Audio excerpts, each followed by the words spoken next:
presque la rentrée, c'est la revue de presque de Nicolas Canteloup.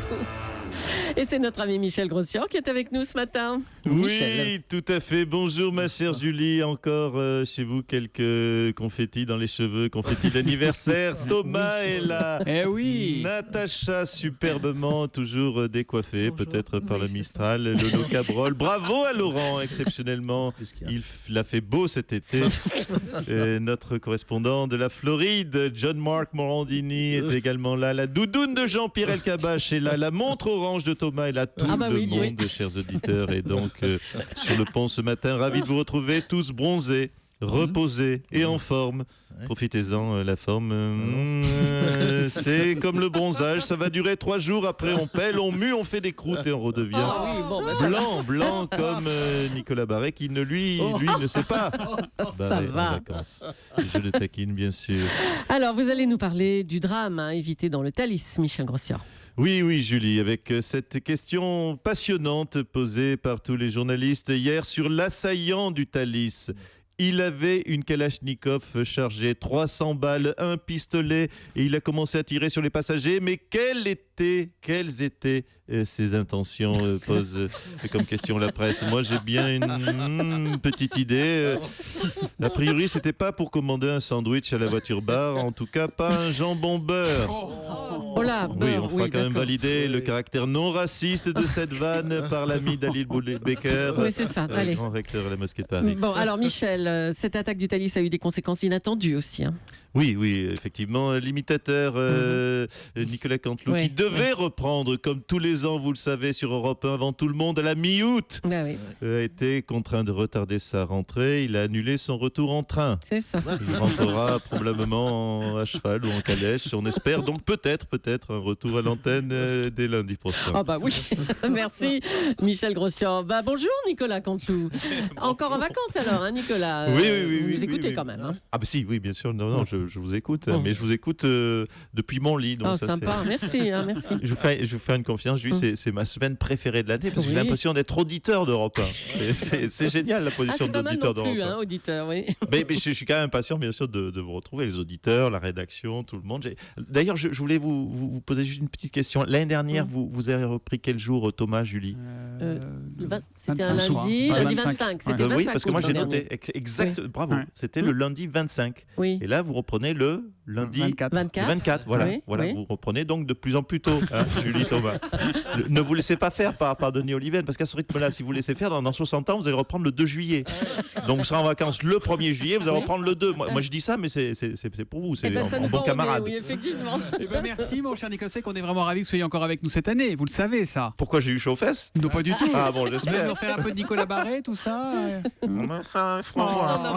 Quel plaisir. Allez Nicolas, on vous laisse tranquille. Profitez de cette dernière semaine pour nous revenir en pleine forme.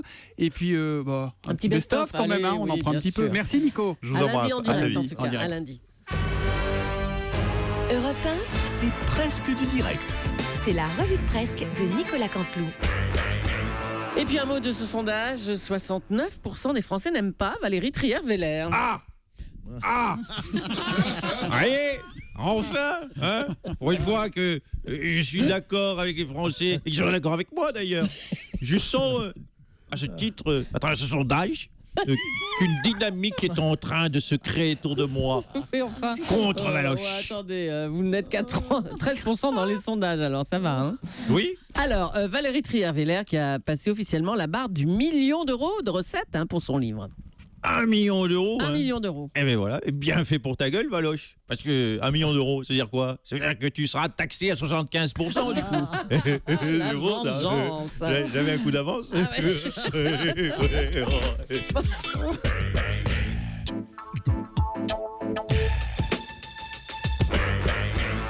Monsieur Sarkozy, vous avez fait allusion à l'âge d'Alain Juppé. Ben non, écoutez, pas du tout.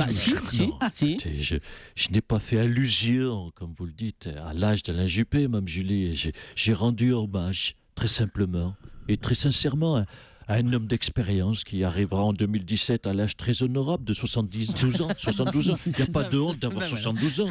Hein. Je respecte le troisième âge. Hein. J'ai la plus grande admiration pour les personnes âgées qui sont, je le dis vraiment avec beaucoup de sincérité, qui sont la mémoire de la France, les Oui, personnes mais âgées. pas Juppé. Enfin, ils sont la mémoire de la France quand ils ont encore la mémoire, bien sûr, parce que Dieu sait qu'avec Alzheimer, on ne sait jamais. Non, mais là, franchement, c'est une attaque claire sur son âge Mais pour Alain écoutez, Juppé. mais pourquoi voir le mal partout? J'ai déjeuné hier avec lui. Oui. Et vous savez qu'il arrive encore à mâcher quand c'est trop dur. Oh, stop. Ah, quand c'est trop dur, comme du poisson ou des petits Suisses, et ça va. Il est encore en pleine vie, il est en pleine forme. Hein. Ça fait plaisir à voir. je peux vous dire. Allez, ça suffit, M. Sarkozy, on vous laisse. Cette triste nouvelle, le décès d'Yves Marchessault, la boule dans Fort Boyard. C'est Crapino, bonjour. Bonjour. Poussez-vous, j'arrive. Dis donc, ça fait un bail. Bah oui, il y avait longtemps, Frédéric. Je m'y retrouve plus dans mon chiffre d'affaires, moi. Il va falloir faire un peu partir des gens connus. Brigitte Bardot, 80 ans, je Oh vois là, sur votre non. fiche. Qu'est-ce qu'elle fout là encore, elle? Oh non. 10 ans que j'ai sa nécro. Elle est prête, sa nécro. Bon, tant pis, c'est parti pour la boule. 3-4. Il est parti, la boule. Merde, c'est pas français, ça. Il est parti, la boule, c'est pas français. Jean-Marc, c'est pas français. On recommence. Elle est partie, la boule. Oui, mais là, ça fait gonzesse. Or, c'est un gars. Bon, j'y retourne. On a perdu la boule. Ah, ça marche pas non plus. Ah si, c'est drôle. Non, mais écoutez, ça fait tellement longtemps que j'ai pas bossé, je suis pas chaud, moi. Je reprends. 3-4. Tu es parti, la boule. Et nous, on a les boules. Nous te souhaitons bonne route. Roule bien la boule. Que les portes du paradis te soient grandes ouvertes. De toute façon, c'est toi qui as les clés. Arnaud Montebourg reprend ses études alors qu'il souhaite créer une société médicale. Arnaud Montebourg a décidé de commencer une école de commerce. Tout à fait. Pourquoi ce choix, monsieur Montebourg? Eh bien, chère Julie Leclerc, c'est très simple. Oui, dame Julie de la Pendulette à Valais. Je vous narre ma Oui. démarche intellectuelle. Alors. J'étais à mon logis avec mamie. Ma mamie, pas avec, non, monsieur Cabrol, pas avec mamie, ma grand-mère, mamie, ma compagne. Dame Filippetti de la ressemblance avec Amélie Mauresmo abusée. Vous m'avez tous remarqué, maintenant que je vous le dis. Non, bah, maintenant que vous le dites, Maintenant que oui. je vous le dis, c'est imparable. Donc j'étais avec Aurélie, et quand me vient une idée, tiens, je m'en vais monter une entreprise, lui dis. Oh, bah dites donc. Et qu'est-ce qui s'est passé alors? Ah, écoutez, ma chère Julie, mamie Aurélie me dit, c'est bien beau le gars Arnaud, mais tu connais rien en économie. Hein? L'économie, c'est pas votre fort. Vous avez été ministre quand même. Et vous avez géré le sort des entreprises françaises pendant 2 ans. Ah oui, mais justement, vous avez vu comment je les ai gérées, les entreprises françaises. Un licenciement sur licenciement. Alors, entre nous, quand les entreprises, c'est celle des autres, je m'en fous. Mais la mienne, ah non, pas de faillite. Faut que je fasse quelque chose. Ah ben, on vous souhaite bonne chance alors. Merci. Merci.